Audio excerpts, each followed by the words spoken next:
So yeah, so they're basically out here cloning black men, and whenever they off one, they put another one out there, so to continue the whole agenda. Hey guys, welcome back. So it's actually raining really hard, so if you hear anything in the background, it's because it's raining. It's actually pouring raining, and the rain just started. So let's talk about the movie Tyrone. They cloned Tyrone, to be exact, right? So I watched the movie last night, and I noticed so many symbolism in this movie and so many things in this movie. First of all, the first thing that I noticed was the fact that Jamie Foxx had been missing in action for almost 3 months, and everybody was worried, you know, what's going on with him, what's happened to him, have they cloned him? But my thing is, I believe this man has been missing because he was making this movie and he did not want to get in trouble for making the movie, because he is saying a lot, he is showing a lot in the movie, and a lot of time you have to understand that movies tell you the truth where TV shows really don't. You know what I mean? So I always say truth is stranger than fiction. So when I started watching the movie, I just started opening my eyes to seeing all the things that I've been basically talking about the whole time, about what's going on in Hollywood and how they're cloning people. They're cloning people, and people are just going missing, especially a lot of black women, black children. They're just going missing. And this movie actually shed light in a lot of things, and I just want to break down or review the movie and point out the little things that I noticed that some people might have missed. So before we get started, I want you to know that this is spoiler alert. If you have not watched the movie, I want you to watch it first and then come back to this video. But if you want to watch the video first, you're more than welcome. So the movie started off, and I think it was actually filmed in Compton. It looked like it was in Compton, because the very end of the movie, it took you back and it showed you like where they are, right? But in the beginning of the movie, Tyrone, which is, his name is Fountain in the movie. I think that's how they were saying his name, Fountain. So Fountain, who really resembles Denzel Washington a whole lot. Very handsome boy. Started off, you know, he's like lifting weight in the ghetto where there's like a lot of, you know, in the hood where there's a lot of gang violence, a lot of gang members are just around and they're all lifting weights. And then this little boy came like on a bike running after him, or running, calling his name. And I guess the little boy was like working for him, you know, so the boy brought him money. And then from the beginning of the movie, you can kind of see that there's a lot of animosity going on between different gangs.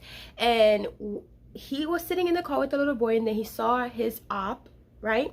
And he ended up driving the op over with the car, and he broke his legs. So from there on, his ops ended up calling his boss, because they all have a boss. So he called his boss. He's like, hey, this happened. So the boss is like, I'm coming to get you. So then he came to get him, and then from there on, the movie just went crazy. So the boy went to a Fountain, which is the main character, went to a gas station to buy himself a drink. And in that gas station outside, there's always this old man that sits outside, and this old man is one of the key component in the show or in the movie. He always sits outside, and he's just basically watching everything. He's like the bird's eye that's watching everything that goes on in the whole town, right? And in the town, everybody kind of know each other. Everybody's very friendly and loving to each other, but of course it's the ghetto. People are struggling, people are just going through it. And then he stopped and he gives the man a drink. He always pours him a little drink, and the man always like say a little parable, but you have to really be listening to what he's saying to understand what he's saying. So the guy gave him some of his drink, then he walked home to his mom's. So that little boy from the beginning of the movie is going to kind of play a role in it, because he represents Fountain's younger brother, who was actually shot by a white cop over some candy. So Fountain went home, and his mom is at the house, right? His mom is at the house, but she locked herself in a room. So it represents that, you know, the detachment in the family. So they live in the same house, they're basically existing in the same house, but they're not communicating. So the mom is in her room the whole entire movie. She locked herself in the room. He's making a sandwich. He offers to his mom, do you want a sandwich? She's like, no baby, I'm watching my show right now, I'm watching my soap opera or whatever. She didn't want a sandwich. So he just kept going, and he went to go sit in front of the TV While he's sitting in front of the TV, his friend, who I thought was a pizza delivery guy, came with a box of pizza, sat it on the coffee table, right?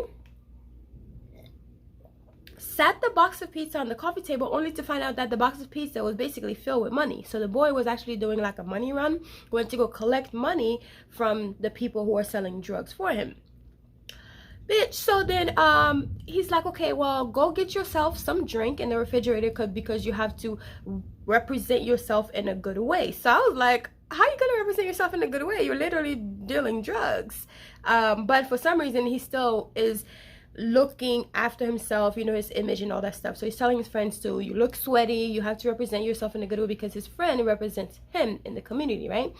So then he said, well, where's the money's missing? Because it's missing a roll of money from Slim. Slim is Jamie Foxx. Here comes Jamie Foxx. So the friend is like, we haven't seen Jamie Foxx. He's been missing in action, just like in real life. He's been missing in action. So he's like, oh, do you want me to go and circle the block again to see if I find Jamie Foxx? So the friend is like, Fountain's like, no, I'll get it situated. Fast forward over where he's now walking into like a little trap house, which is where he is expect Jamie Foxx to be, and he run into this black woman who is also a prostitute. She was dating Jamie Foxx, but she's a prostitute. I guess Jamie Foxx is her pimp, but his name is Pimp Slim. And it's such a funny name. So the lady was like, oh, he's in room 17, I guess, because she was leaving Jamie Foxx at this point. She's leaving Jamie Foxx because she wants to find a better life for herself, and she wants to leave him. So she ended up leaving him. So she told Fountain, this is where you'll find him, in room 7. So then Fountain, who was actually being followed by a group of by 2 gang members, different gang members. One is the guy that he ran over and broke his leg, and then the other one is the one that said, I'll be right there and I'm gonna fix it. So then he didn't realize he was being followed, so he parked and then he went into the hotel room to go find Jamie Foxx. So then he busts into the room. As he busts into the room, they started playing on the TV a lady who's promoting perm to the black woman, saying, oh, straighter is better, straighter is beautiful, and blah blah blah. Of course, the whole thing that they're telling you, where they're putting basically harsh chemicals in the perms to tell the black woman that your curly hair is not good enough, you should get perm to make it straighter because they make it more beautiful, right? Of course. So then they show you that part. So if you're not really paying attention, you won't notice that part that they just showed. So I noticed it. And then he busts into the room. He's like, Jamie, you know, Slim, where's my money? Where's my money? So he busts into like Slim's secret stash and took the money and then left, right? Slim is like, you know, I am an OG. You need to respect me, blah, blah. But he left anyways. So as he left, he went to go sit in his car that was parked in the parking lot. And of course, he didn't realize he was being followed. So now those gang members pull up and block his car. So now he cannot back up to, you know, leave. So he's sitting in the car smoking. He didn't realize that those people were blocking his car. And then finally, he's trying to leave. And that's when he looked back and he saw that the car was behind him. And then he pulled out his gun and he's about to get out the car. As soon as he got out, he got shot about 6 times. And in that part of the movie, I was like, oh my God, they killed him. He's so killed. They killed him. So then that happened and he basically got killed in the movie. They took him out in the movie. And then following, like maybe 2 minutes later, he woke up back in his old room where his mom is, you know, in that same house. Of course, his mom is still in the room, locked herself in the room. But he woke back up and then he started just literally just living the same life again. So then he walked into the living room and he realized the box of pizza. So almost like he was going back to the same steps before he went back to the hotel or Slim's house. But then he realized the pizza box was here. So he's like, okay, well, my friend already came because the pizza box that he brought with the money in it is here. So then he followed his track and he did the same exact thing again. He went back to the hotel to go look for Slim because he's like, he don't understand what's happening. Why am I having this same, almost like a deja vu moment, right? A message just came through. So he's having like almost like a deja vu moment. So then he got up, he went back to the hotel to go find Slim again, which is Jamie Foxx. Jamie Foxx is shocked because he's like, I thought they took you out, you know, like I saw you get shot at.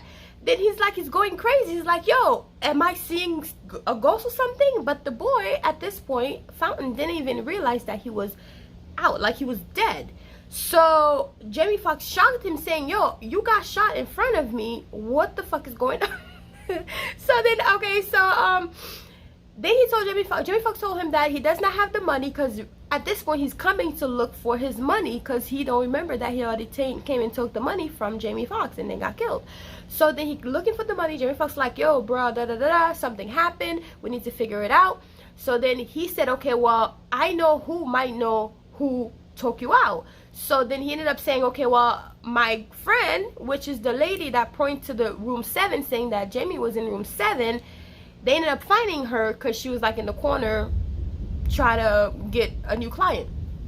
So they got her in the car and she's like, yeah, you know, I saw what happened, but of course she needs money so she can talk. So she's like, I ain't talking until you pay me, because now you owe me $50, because she was supposed to get $50 from the guy who was supposed to get some job from her, right?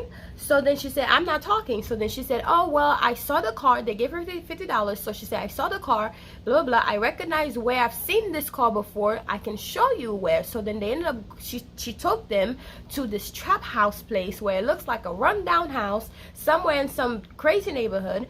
So she took them there. They ran inside that house, only to find out it's a completely empty house, abandoned house with nothing inside, but they have a break room. So it looked like it was like a work area with a break room, but it's an actual house. It's not like you know, a building. It's a building, but it's not like a work building, you know, but they have a break room. So they started walking around, because now he's all confused about what happened to him. Oh, let's go back. The next day when he woke up, because he was killed, and then he woke up, he went back to the gas station. He saw the old man. While he's standing by his car, he saw some man who resembled him, basically dragging on the street with blood coming out of his body. So it looked like him, almost like he was seeing double. It looked like him.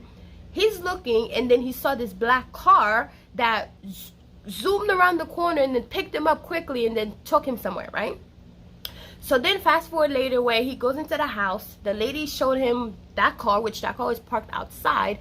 So they went in the house looking around, only to find this secret elevator. The house is a 1-story house, but they have a secret elevator that takes you down. Instead of going up, it takes you down. So remember how like a lot of celebrities always talk about, don't let the elevator take you down, don't let the elevator take you down, right?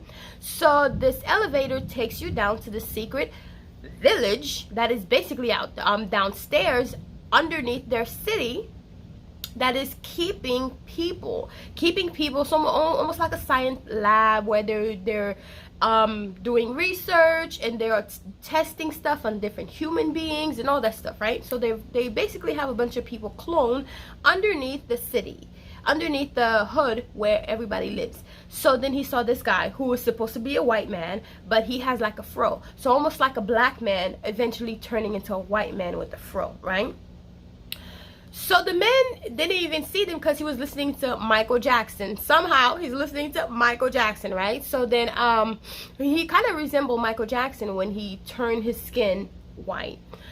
So anyway, so then while they're looking around, the girl is like touching everything, because she's now with them and she's helping them out. She's touching everything. Then Slim, which is Jamie, pointed the gun at the men, because the men actually realized that they're here. So Jamie saw like a powdered substance. He took some of it, because he thought it was cocaine.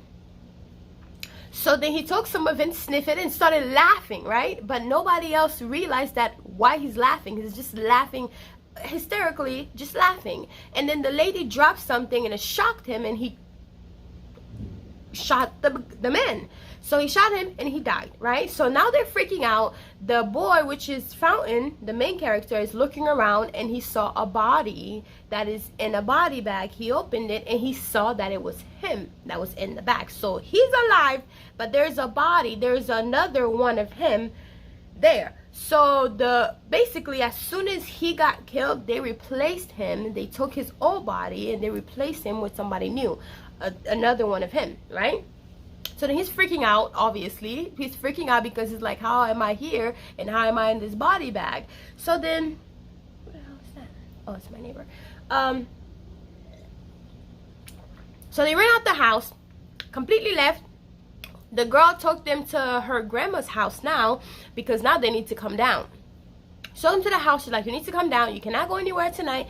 We can all figure this out tomorrow. I understand you're freaking out for good reasons, but we can figure all this out tomorrow. So all this happened. The next day, Fountain took his friends who are also gang members. Of course, they have like little to no brain cells left, and they're telling him, oh well, they went to the house, and of course the house is now a livable house with like a bed, a refrigerator, like a whole house, right? With almost like people live there. The elevator is completely gone, almost like it was never there. So now he's freaking out, telling his friends like, I saw this last night, blah blah. Of course his friends are not believing him, which is normal. Most people would just don't believe you, but as like in their demeanor, they just look like, they act like they don't have any much brain cells left, right? From just the whole movie. So then he's like, the elevator was here last night, but it's not here anymore, blah blah. So now he's freaking out. So he ended up going back to his two friends, which is Slim and his girlfriend, the prostitute lady. Then they're like, okay, we gotta figure this out. So Slim is like, yo, a pimp's blood sugar is dropping. We need to go eat. It's like, a pimp's blood sugar is dropping. We need to go eat. So then they went to of course, a chicken place, which to me, love that chicken from Popeyes. Reminded me of when they were having this whole craziness over the Popeyes sandwich, that everybody was basically killing each other over this sandwich. So then while they're at the sandwich place, everybody's eating the chicken, which when he was home and he was making a sandwich for his mom, they show you a preview of like this chicken, like almost like a commercial of the chicken, but it went by really, really fast. Right, so now they're sitting at the chicken place and they're eating chicken, and Slim is like, oh, you know, just joking around, and then they both started laughing. Slim is laughing, the girl's laughing, and then Slim is like, I had never seen this N-word laugh before. So he's talking about his friend, which is Fountain. He's like, I had never seen Fountain laugh before. So then Fountain just started laughing, and he's like, I've never seen this man laugh before. And they're all three of them are laughing, and come to realize the whole place is laughing. They're just laughing hysterically for no reason. So then of course Slim put two and two together. Yo, like, why is everybody laughing? I think it's the chicken. I think it's the chicken. Something in the chicken is making people laugh. So then they start to realize, okay, we need to stop eating this damn chicken. And that got me thinking, the Popeye's chicken. Like, recently everybody was going crazy over Popeye's chicken. I believe like a couple of people actually got killed over this damn Popeye's chicken. I'm like, what is going on with this Popeye's chicken? I never tried it because I was just like, something is just not right with this Popeye's chicken. I was talking to my friend about it. I'm like, yo, something is going on with this Popeye's chicken, right?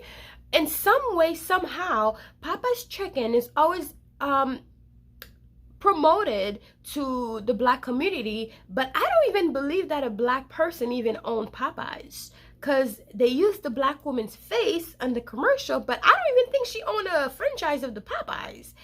I don't think so. It's owned by white people.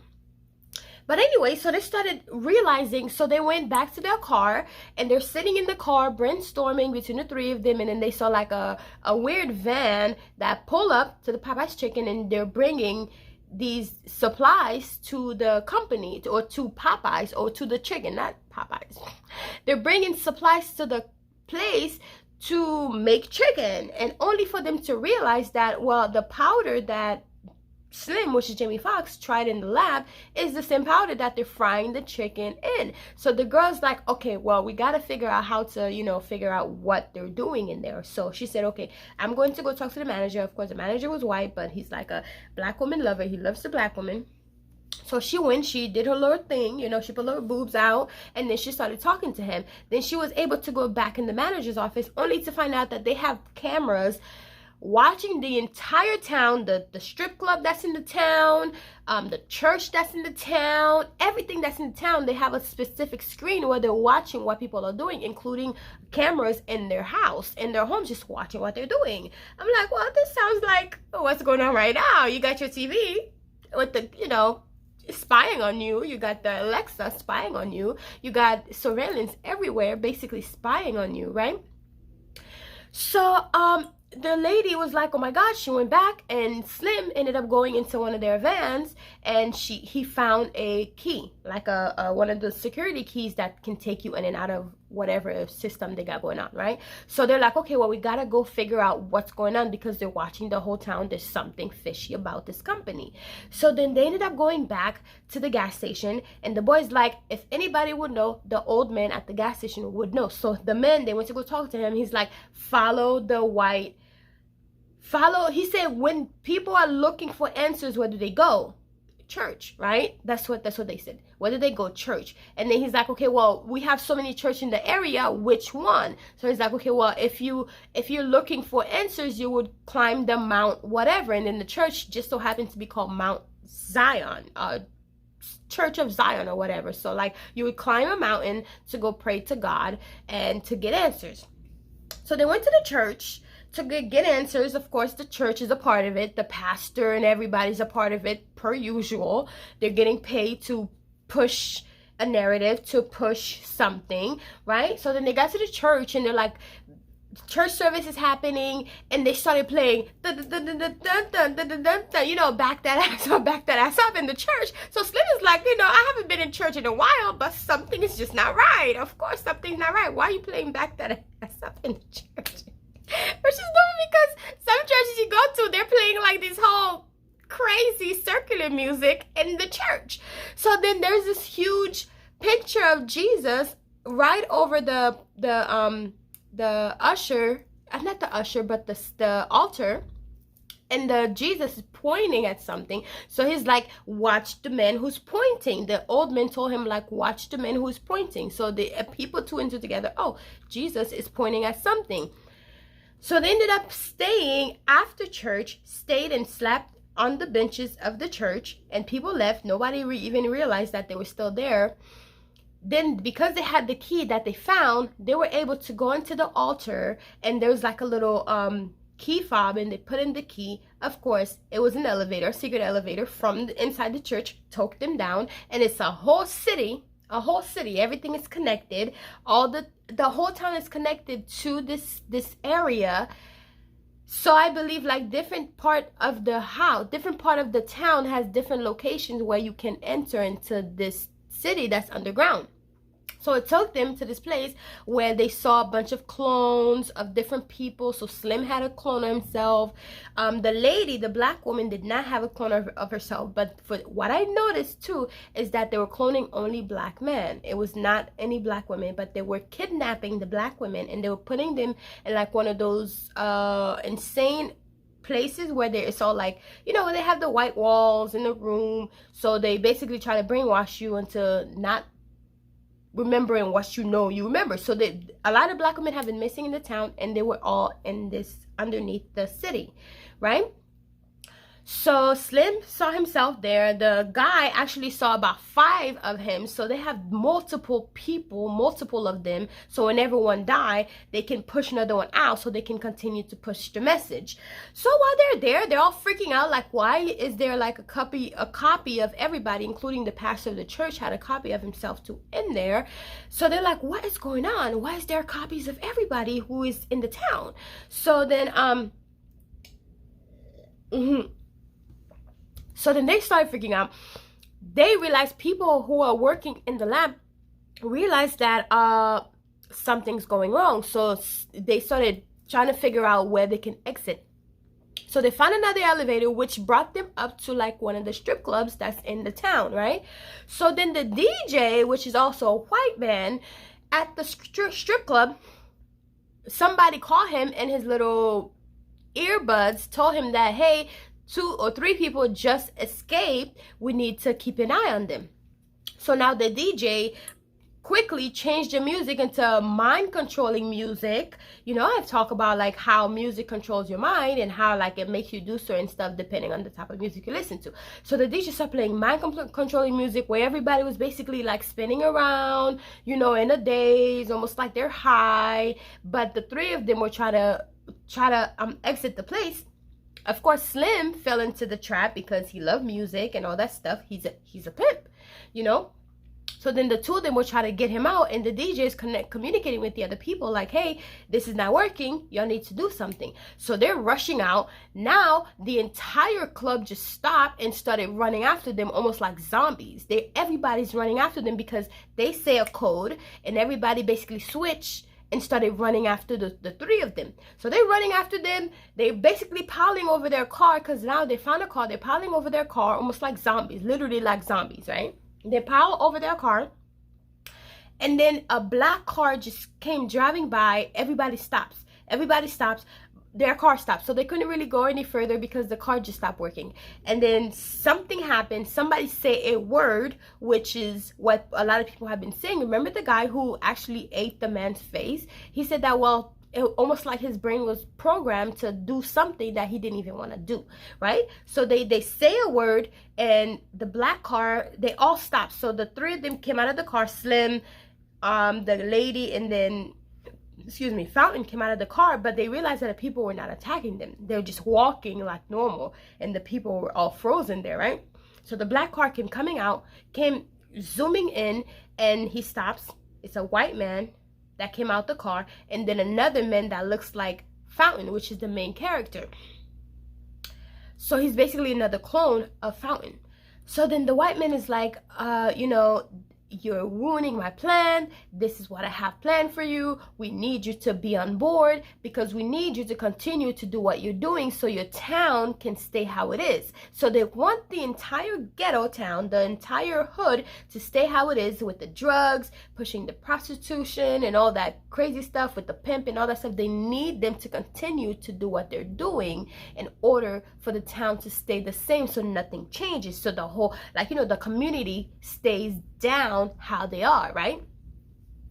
So Slim is like, well, doesn't sound like a good plan because you're basically trying to keep us in this box where we don't evolve to be better. So then the man got upset because he didn't like what they said. So he made Slim pull the gun or pull the weapon on his friend, which is Fountain, which is the main character, and he's holding the weapon on him, and there's nothing he can do to stop it because the man is controlling him by saying one word that controls him. So he's trying to show them that I control you. No matter what you do, I control you, right? So then while he's doing that, Fountain ended up pulling the weapon on the black woman and keeping it there because the man is now telling him he can make him kill his friend, right? So then they basically just hold the gun there and they're talking, and the man is like, okay, well, now put it to your mouth. He told Fountain to put it to his mouth. He's like, I can say one word and you will off yourself. Fountain is like crying, but he cannot do anything because he's basically under mind control by this man.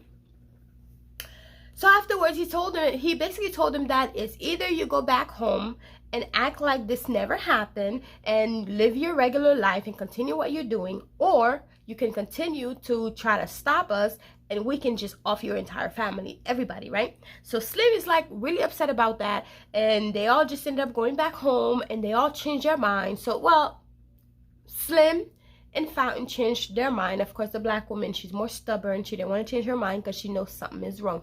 She got to try to save the town, right? So then Slim came to her and told her that he's no longer interested. And then finally, he's like going through it day in and day out.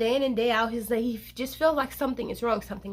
So then he finally started making a sandwich, and he's like, he's looking at his little brother's picture on the wall where he's like basically remembering how good his brother was, missing his brother and all that good stuff, right?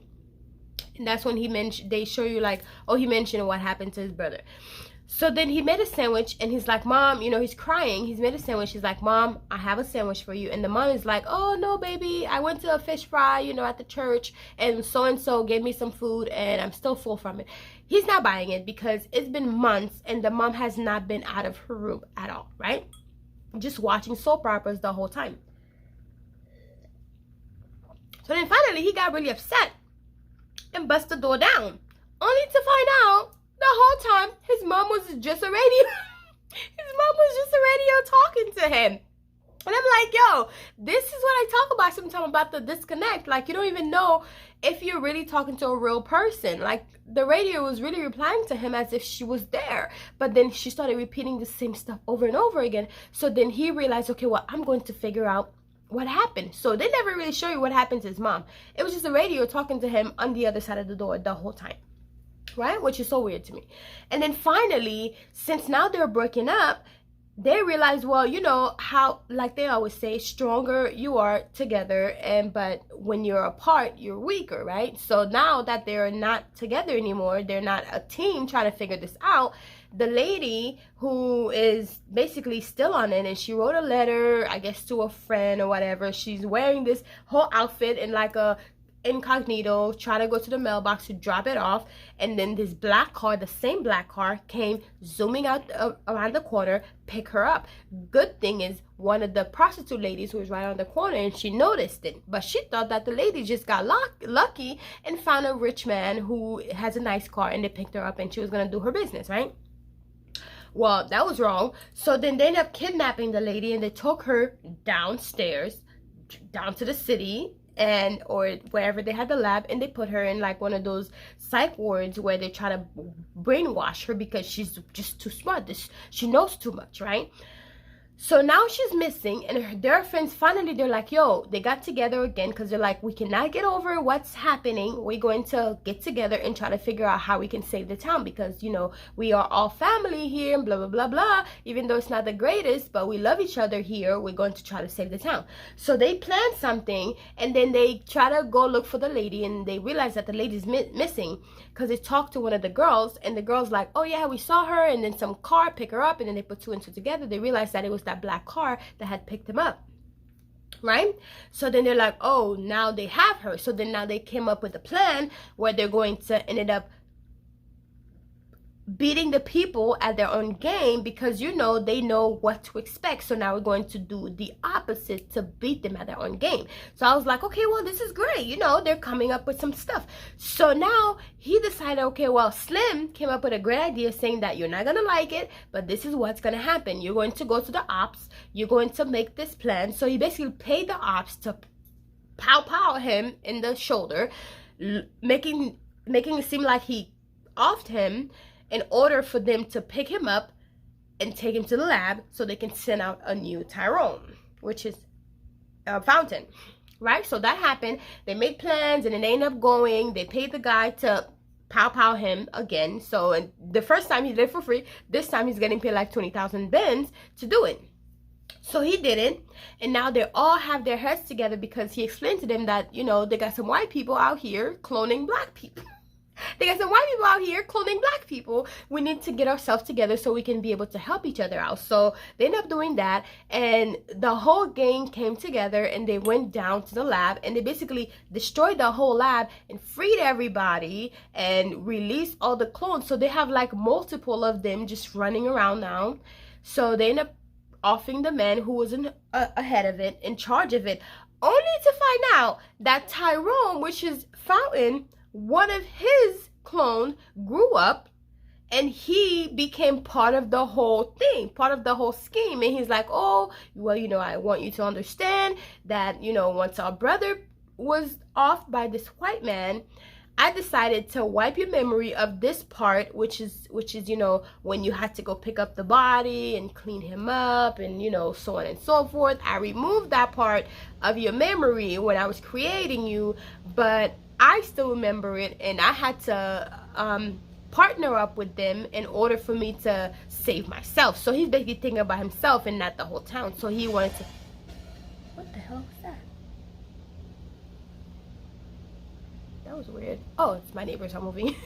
Anyways, so he wanted to save himself and not the whole town. So then now he said, instead of helping the town, he's turning black man into white man in order for them to survive. So he's basically doing like an evolution thing. He have like a black man in a tube, and then like three, four, five different black men who now are eventually turning white. So now it made me think of the men that they first saw at the lab, that who was basically a white man, but he had afro. Was he really a black man inside, but outside he was a white man, right? So they were turning them into white people so they can have a better life. I mean, I don't know, I really didn't understand that part, but it was kind of weird. That was like the end of the movie when he's explaining why he should join force with them in order to corrupt the whole town but still save himself, kind of thing, right? So Tyrone Fountain was not having it. He ended up making his clone, because he had a clone, also another clone of him, because he knew the code word to control the clone. So he ended up controlling the clone, making him off his other guy, his other one of him, which is like an older man, like in his 60s or whatever.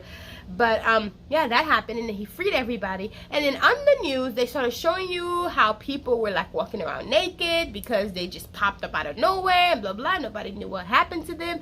And of course, the people were talking about, you know, they were cloning niggas. They're cloning niggas down in the city and all that stuff. And yeah, I guess that's where it ended, you know. But no, they show you again Tyrone, which is Fountain. Another one of him stayed in the town, because the other one, which was a majority of the movie, he ended up going to a different city with his friends, Slim and the lady. And then they had another Tyrone who was still dealing drugs in the town. Then when the news came on the TV, his friends were looking at him like, yo, that's you, because they show you him as a clone on the TV, but he was also sitting with his gang member friends. He's like, yo, that's you on the TV. What are you doing? And you're also here. So it was a whole lot. It was a good movie because it showed a lot that has been happening in real life, right? But yeah. So Jamie's back. Everybody think he's basically a clone now, and he came out with the clone Tyrone. So I thought it was very ironic how he made it. I think he ran away. He went away so he can make the movie, so he wouldn't get in trouble or get even basically taken out by making this movie, because I feel like he was trying to keep putting out a lot of secrets that are actually out there in Hollywood, and he had to go in hiding in order for it to wait for the movie to come out for him to come back out, because as soon as the movie came out, here he was again. Bye, y'all.